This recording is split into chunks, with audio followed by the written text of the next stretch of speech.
Welcome friends, আমার YouTube চ্যানেলে আপনাদেরকে স্বাগত। আজকে আমি বাংলা শিক্ষা এসএমএস পোর্টালের একটি আপডেট নিয়ে আপনাদের সামনে এসেছি।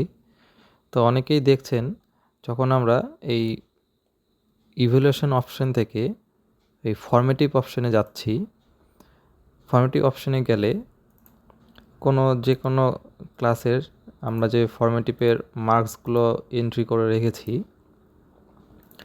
সেটা ইভ্যালুয়েশন 1, 2, 3 যেটাই হোক না কেন, যদি এখানটা ইভ্যালুয়েশন 1টাও দেখতে চাই, দেখে নিয়ে যদি আমি এখানে সার্চে ক্লিক করি, তো এখানে একটা সমস্যার মতন শো হচ্ছে আমাদের সামনে।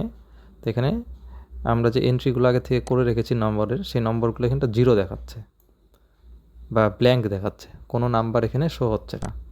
এটা আপনারা যে কোনো ইভ্যালুয়েশন, যে কোনো ক্লাস চুজ করে নিয়েও আপনারা দেখতে পারবেন, একই ব্যাপার। এটা ইভ্যালুয়েশন 2-এ আমরা আছি, এগুলোর এন্ট্রি আছে। এগুলো যদি আমরা এই ইভ্যালুয়েশনের বদলে যদি এখানে মার্কশিটে গিয়ে দেখি, নম্বরগুলোকে দেখাবে যে নম্বরগুলো আছে, কিন্তু যখন আমরা এখান থেকে দেখতে চাচ্ছি তখন দেখাচ্ছে নাম্বারগুলো এখানটা ব্ল্যাঙ্ক হয়ে গেছে। তো এই বিষয়টাতে ঘাবড়ানোর কিছু নেই, নম্বরগুলো আছে, আমাদের ঠিক এখানে ওই খোঁজার যে ব্যাপারটা আছে, আমরা সঠিকভাবে সেটাকে খুঁজে দেখতে পাচ্ছি না। তো আপনারা যদি এখান থেকে এই মার্কশিটের থেকে এই মার্কশিট 2024 এই অপশনে চলে যান এবং তারপর আপনি সেই নির্দিষ্ট ক্লাসটাকে চুজ করে যদি দেখে নেন যে আপনার নম্বরগুলো আছে কি নাই, সেই ক্ষেত্রে আপনি দেখতে পারবেন যেখানে ফর্মেটিভের নম্বরগুলো সব শো হচ্ছে, কিন্তু কোনো কারণবশত আমাদেরকে যখন আমরা এই ইভ্যালুয়েশনের আন্ডারে ফর্মেটিভে যাচ্ছি, তো তখন আমরা সেই নম্বরগুলোকে দেখতে পাচ্ছি না।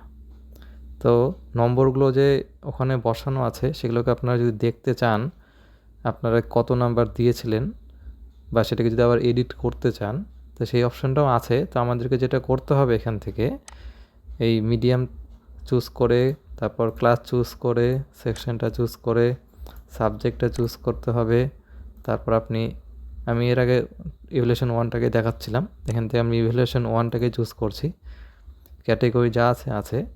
এখানে যে চুজ যে ডেট বলে একটা নতুন অপশন খুলে গেছে, এই চুজ ডেট অপশানটাতে যাওয়ার পর এখানে আপনি লাস্ট যেই ডেটে এটাকে আপডেট করেছিলেন, সেই ডেট এখানটা দেওয়া থাকবে।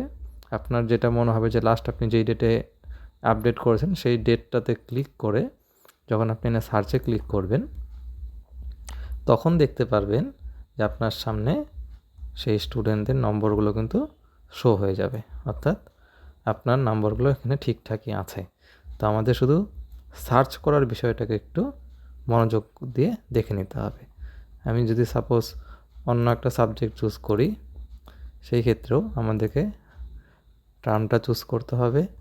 তারপরে এন্ট্রি যে ডেট যে অপশানটা আছে, সেই ডেটটাকে আপনাকে সঠিক ডেট দিয়ে নিয়ে নিচের থেকে চুজ করে নিয়ে তারপর সার্চে ক্লিক করতে হবে, তাহলেই আপনি নাম্বারগুলোকে দেখতে পারবেন।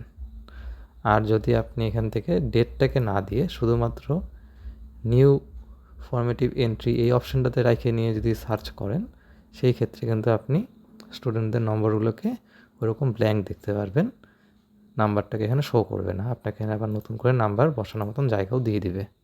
তো এখানে নাম্বার নতুন করে বসানোর দরকার নেই, নম্বরগুলো আছে, শুধুমাত্র আমাদের সার্চ অপশানটাকে সঠিক রেখে নিয়ে সার্চ করতে হবে, তাহলেই আমরা সব নাম্বারগুলোকে পেয়ে যাব।